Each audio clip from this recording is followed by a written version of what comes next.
Thank you for being here. Everybody feeling good with the form and sitting what feels good to you. You can't get this wrong. So however you sit is perfect. And check yourself out. If you get an itch, just see if you can be with it. Try and move a little slower than maybe you normally move. See if you can sit in your posture just a little bit longer without going into pain. And if you do feel discomfort or pain, that you actually honor your body and move slowly into the position that suits you.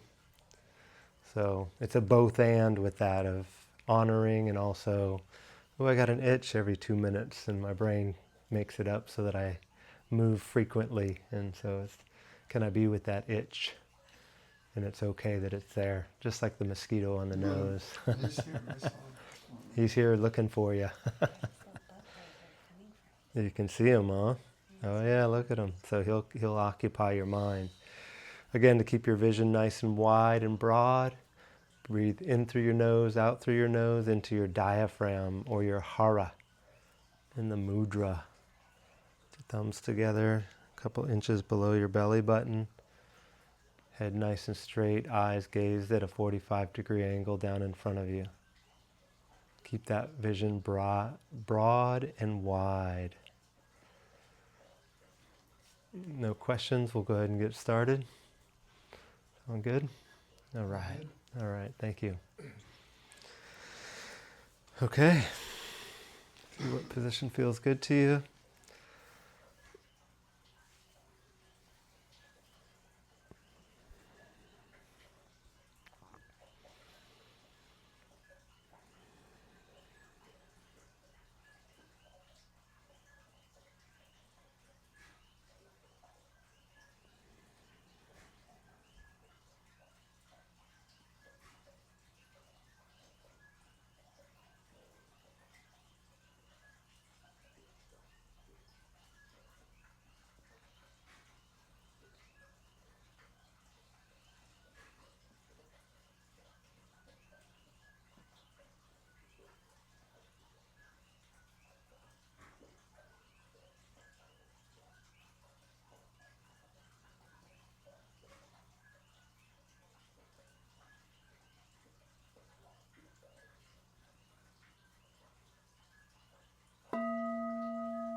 Thank you.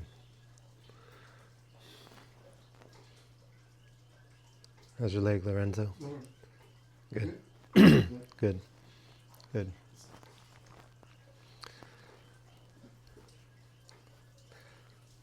So I was talking about last week for my Dharma talk, the 4 pillars of the dojo: the monk, the sage, the samurai, and the sensei.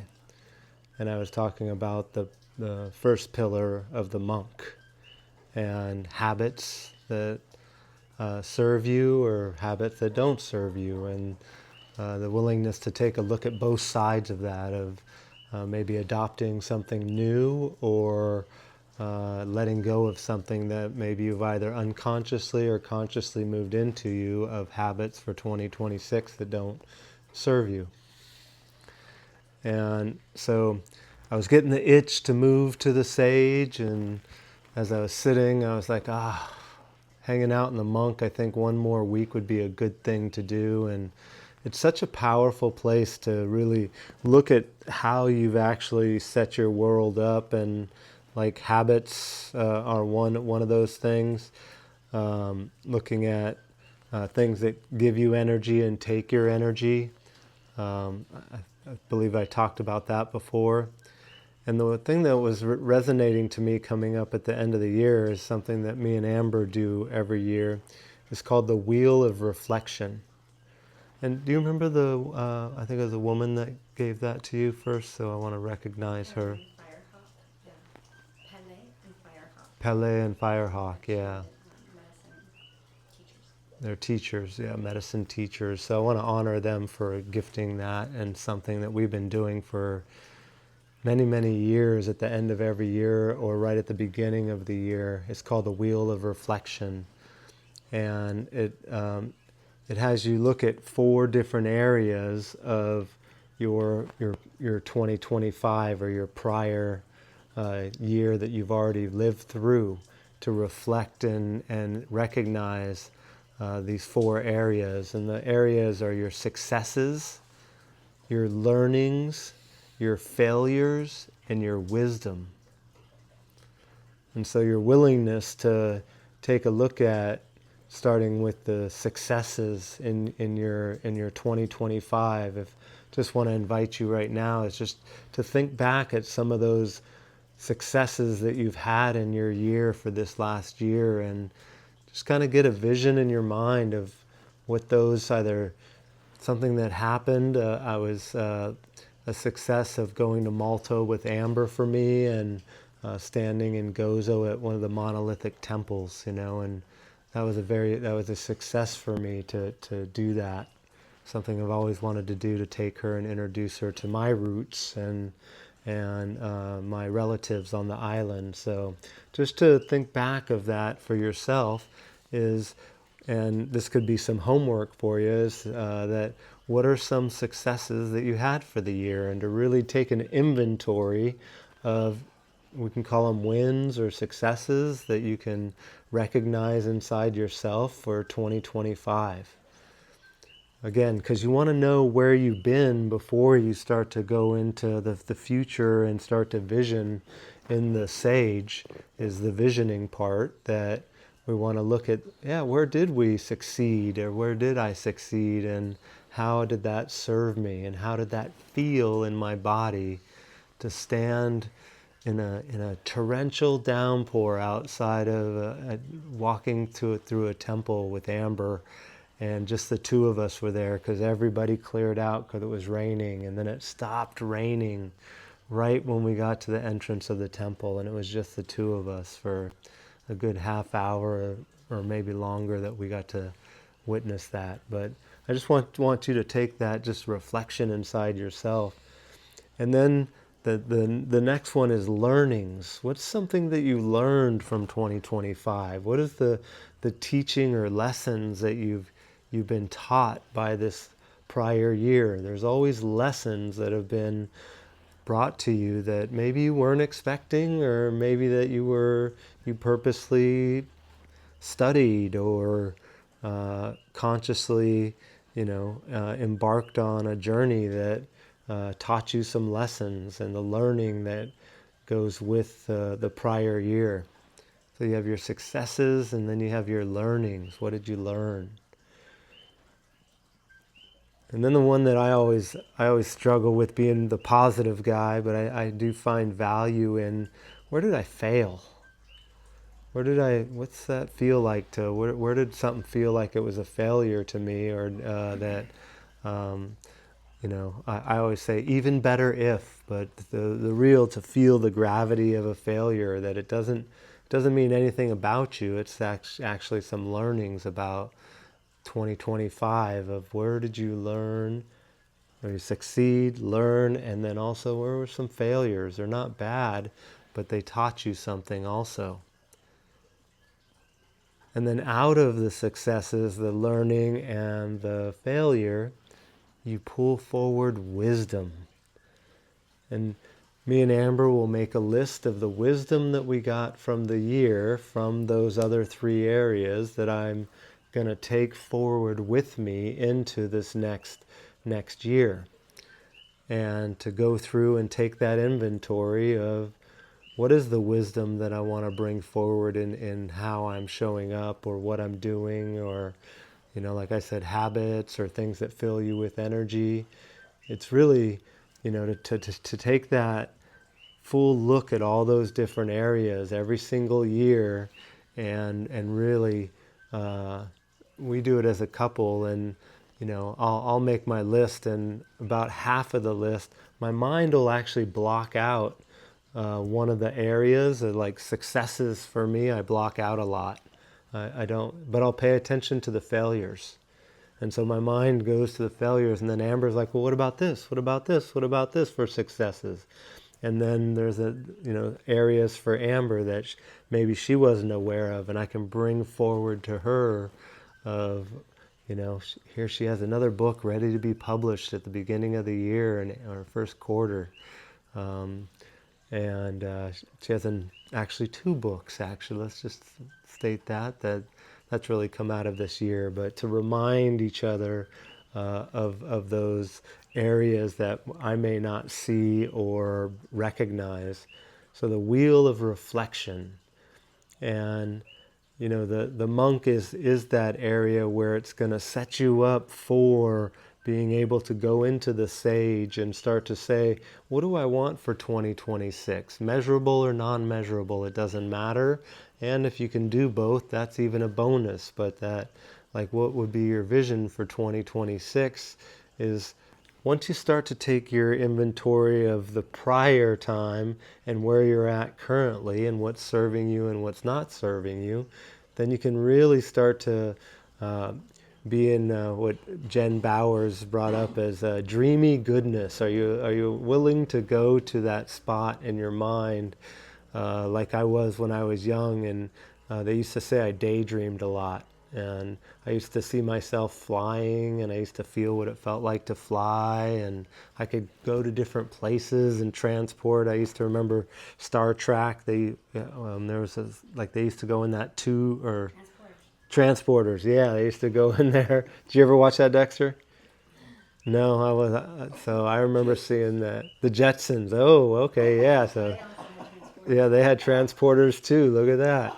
They had cell phones. And they had cell phones there too. Yeah, that's right. Yeah, exactly. So those kind of things where when I was younger, I let myself dream like that, and to go, what would this time, I think it's the 23rd of December today, right? And what would that look like for 2026, 1 year from now? And that's going to be the next area of the sage, of looking at that. But I want to return back to the wheel of reflection, and the successes, the learnings, the failures, and the wisdom that make you who you are today. And that's like a great canvas that when I watch Amber paint, and I've been through this, where I'll paint on a canvas, like say the wheel of reflection, and then that's my starting point, and I'll paint over that, and it'll change into something totally different. And that's like 2026, is it's changing into, it may look like a bunch of scribbles and maybe words, and then all of a sudden it turns into a face. and turns into that man or woman that is sitting in December 2026 on the 23rd. And who is he? Who is she? How does she show up? What does her world look like in December 23rd, 2026? And to let yourself, I give you full permission to be in dreamy goodness and let yourself play in that way once you have that solid monk down like that. But the permission to dream and let yourself be dreamed, and really honor the time of the monk of where you've been and how far you've come in 1 year. So the Wheel of Reflection is a powerful tool for that for me, and I'll say for Amber also. I know I get a lot out of it, and I think she does too. So the Wheel of Reflection. All right, play with it. If you have any questions about it, feel free to ask, and I'm more than happy to guide you through it or give you a layout of it, of what it can look like. And thank you again to Pele and Firehawk. Yes. So. Pele, she's studied Hawaiian Firehawk. They're Native American, like they're natives. Yeah. And they teach it a little bit different. Yeah, that's I've kind of just my interpretation of it, so it's not exact, but definitely just want to honor them because they really changed me of how I view my past year and the process that I get to go through with Amber to lay out my year every single year. So, all right, so let's go into this year of 2026 with a dreamy goodness, and let yourself dream of what you may feel like, and are your legs going to be stronger? Going to be able to get up and down easier? Be walking more? Have your own place, our own company. Move in that direction. It's really exciting. And your books are published, both of them. That's happening for sure. And mine is too.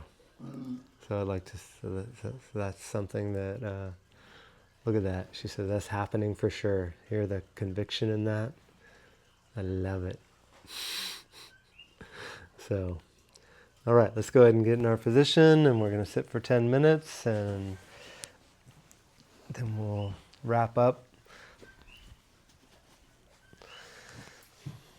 Again, if you could please just dust off your mat from any lint or anything, hair from Chewy that got on there. And So I used to watch Get Smart, the Dome of Silence. Oh, yeah? Yeah, the No. Dome of Silence. When Get Smart, Maxwell Smart. Nope. What do you call with his phone? No, we'd be talking to somebody and he says, let me hear. I said, they push a button and a big plastic thing would come down. Oh yeah, I kind of Dome remember of that. Silence, yes. You do remember that? I remember his phone. I don't remember that. Yeah. Plastic. What the bottom of the shit? Yeah. That's awesome. All this stuff was back then. Back in the day. Back in the day. All right. Thank you for being here tonight. And we just passed through the solstice, so the days will get longer and the nights will be less. So, all right, let's begin.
Thank you, thank you, thank you.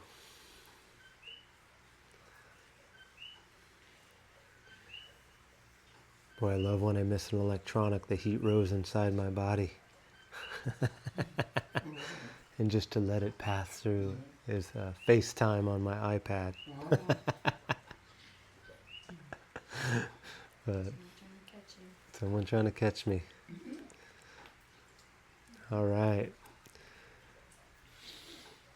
So on the 30th is, I believe, the